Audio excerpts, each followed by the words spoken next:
Okay, another fill up on Barney, streetwise daily, you know. So this was Sunday at 12 minutes to 9.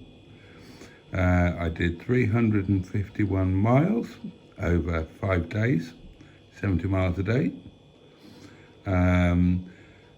It took 37.11 litres. Total cost £56. It was E10 that I use in the daily. The other cars get the good stuff. Yep, St. Bob's Ripley, 43 miles per gallon.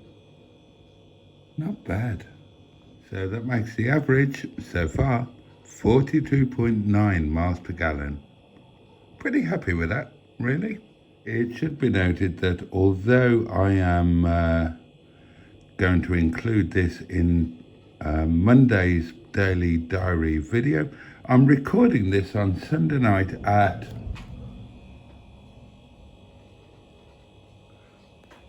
01:24, and I'm a bit pissed.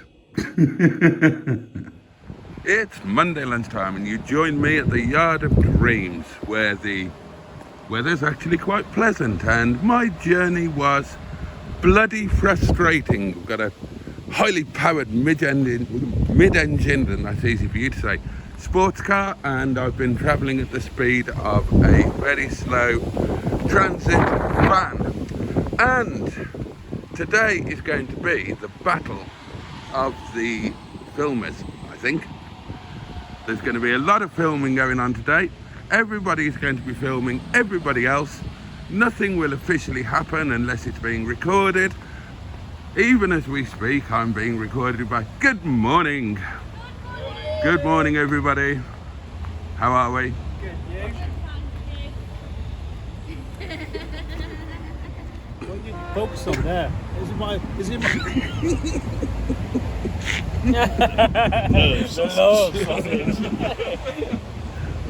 So how do you feel about the Love Sausage taking on the Beige Bomber?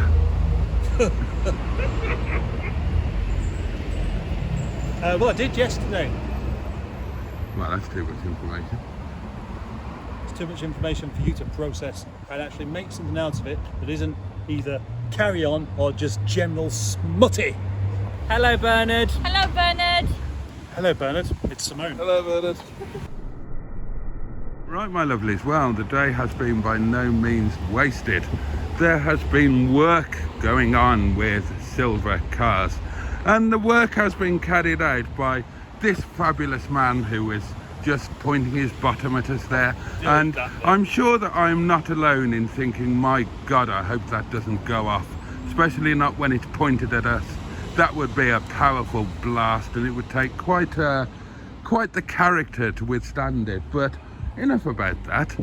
The point is that the hard part of the job on Brian, which I don't really understand, but it's a bit that the garage couldn't or wouldn't, oh, don't speak too loud, they can hear me. It's the bit that couldn't get done, they wouldn't do it. That man over there, he has done it. He has contemplated the ineffable and decided, yeah, I can F this. And indeed he has. So that is done. It needs, it still needs a thing replacing, but it's now able to be replaced. So, you know, Mustard could do that for me if I was willing to wait 18 months, or I could just get it into the garage next door and get them to finish it off. But this is something that I'm particularly pleased with. Now, you all know that Melanie Minchbag has an issue where the radiator fan is not kicking in. The engine fan kicks in, the radiator fan does not.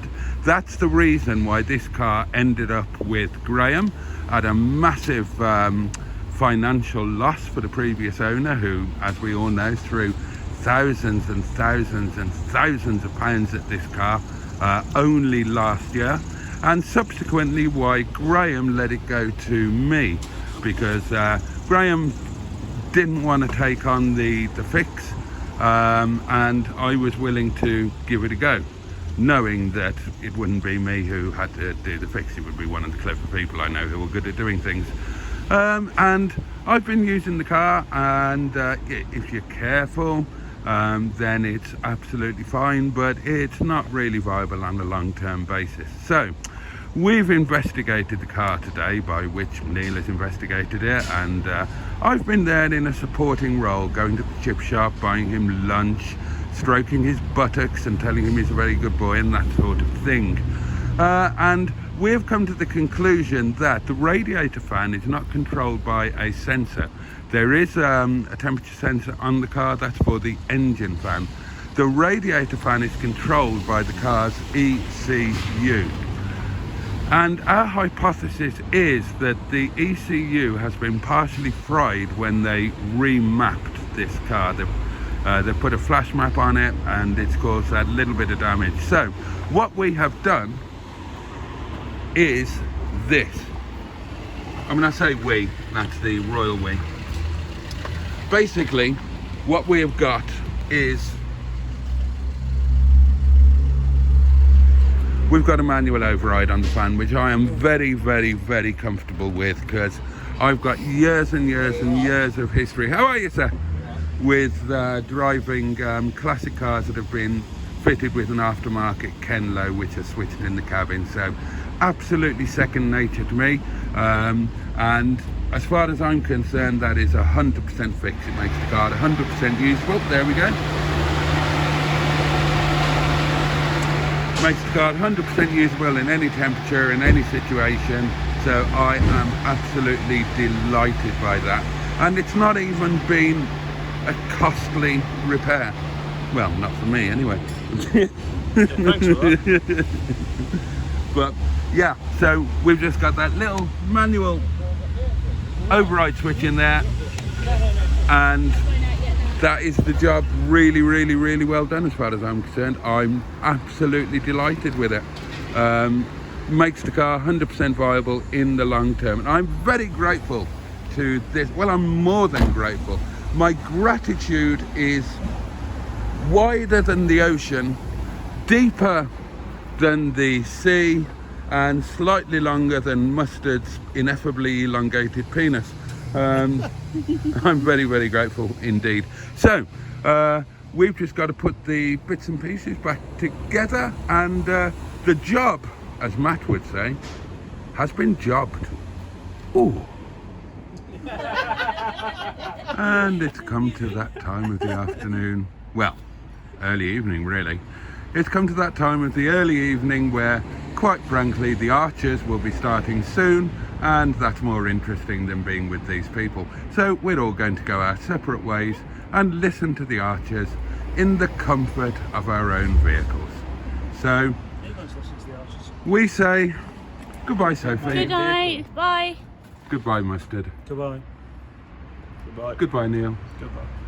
Goodbye, Joe. Goodbye. And goodbye, Cabbage Light. The mustard, mate. Say good night. No, it's fine. Go on. Subscribe to Cars with JC. Subscribe to Paws and Claws! Go on then, subscribe to Project Nigel. I don't have a channel, but they're both good. And this is a massive improvement. Check out my new knob and gaiter and surround that was definitely not nicked off the other MGTF that Top Gear Man is supposed to be buying. Definitely wasn't nicked off that at all. It is an improvement though, isn't it, my lovelies? Look at that. Delighted with that. And of course, we have fan. Brilliant. And so, as the light of day over the fighting robots finally fades away, it's time to say thank you, good night, and buttocks.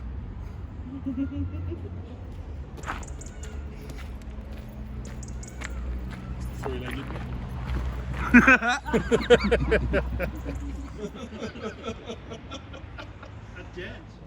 Okay, darling, it's time to say goodnight. I know I said I wasn't going to, but I can't resist. I'm going to do a folder swap, even though I should be just getting to bed. Momos will be shortly on their way. I'm so tired. Good night, God bless, and I'll catch you tomorrow when hopefully I've got a little bit more life in me. Good night, darlings. Take care. Bye-bye.